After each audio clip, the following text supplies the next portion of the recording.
Қалай менің көрермендерім амансыңыздар ма? Осы кісі шешініп алып не айтар екен деп отырсыңыз ба? Біз әдеттегідей тегін сабақ группасы дегенді бастаймыз. Бұған кімдер қосылу керек? Жасың 18-ге толған болса, 70 жасқа дейінгі аралықтағылардың барлығы көруге болады. Көзің көрсе, құлағың естісе, сауатың болса болды.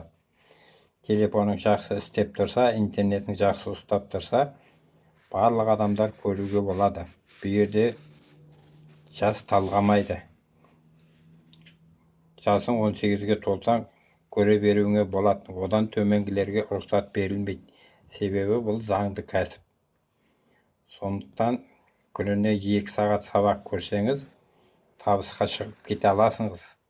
Бір айдың көлемінде я өзіңіздің сабақты қабылдауыңызға байланысты 3 ай көресіңіз ба, 6 ай көресіңіз ба, сізге шектеу жоқ.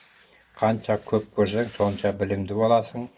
Кәсіпкерлердің барлығы да ақшасы барлар кәсіпкер болып кеткен шығар. Көбісі осы кәсіпті үйренеді, сабақтан көреді, ұстаздар үйретеді, содан кәсіпкер болып кеткен адамдар.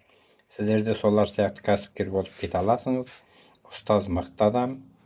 Сондықтан тіркеліп сабақ көрсеңіз, табысқа шығасыңыз. Өзінің шарттары бар, соларды орындайсыңыз. Оны сабақта өздері айтады.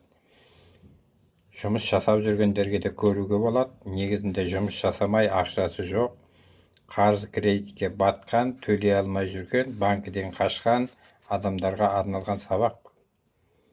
Қолды бір сілтемей, осыны қарап, көріп, ыждағаттасаңыз, ары қарай табысқа шығып кете аласыңыз.